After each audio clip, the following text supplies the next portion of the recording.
ফরিদপুরের সালথা উপজেলার শারুকদা উচ্চ বিদ্যালয়ের প্রধান শিক্ষক জয়ন্ত কুমারের বিরুদ্ধে নানা অনিয়ম ও দুর্নীতির অভিযোগ তুলে উপজেলা নির্বাহী কর্মকর্তার কাছে লিখিত আবেদন দিয়েছেন শিক্ষার্থী, অভিভাবক ও স্থানীয় গণ্যমান্য ব্যক্তিরা।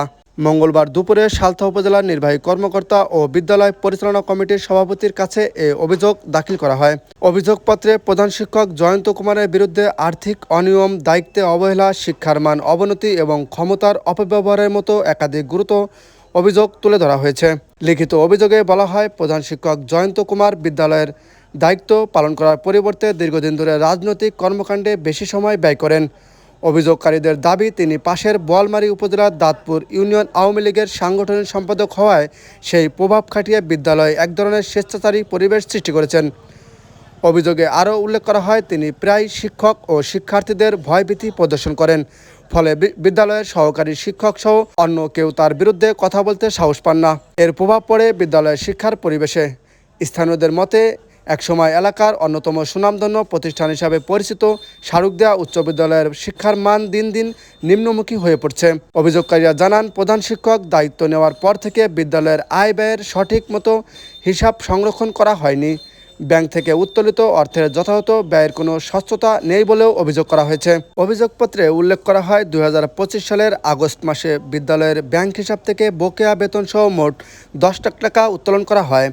এর মধ্যে 7,22,802 টাকা শিক্ষক কর্মচারীদের বকেয়া বেতন হিসাবে বিতরণ করা হলেও অবশিষ্ট 2,77,198 টাকা বিদ্যালয়ের রাস্তা সংস্কার ও সিসি ক্যামেরা স্থাপনের কথা বলা হয়।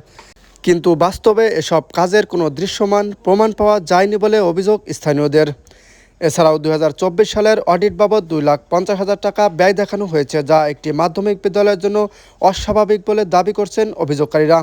তাদের প্রশ্ন, একটি বিদ্যালয়ের অডিট খরচ কিভাবে এত বেশি হতে পারে?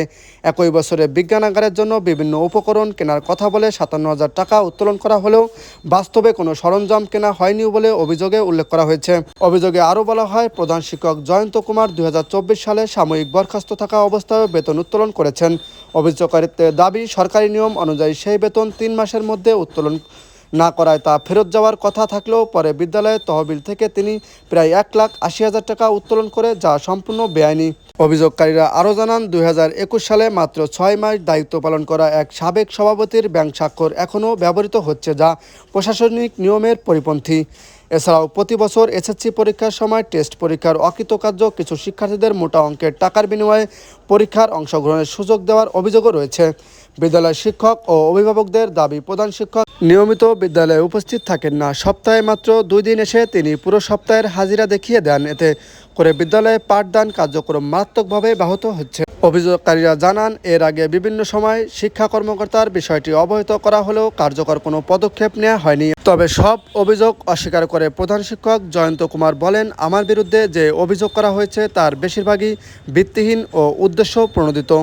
কিছু ব্যক্তি ব্যক্তিগত কারণে আমাকে হয়রানি করার জন্য এসব অভিযোগ করেছেন।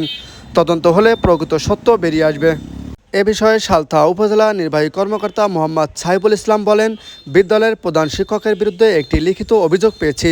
অভিযোগে উত্থাপিত বিষয়গুলো যাচাই বাছাই করে প্রয়োজনীয় ব্যবস্থা নেওয়া হবে।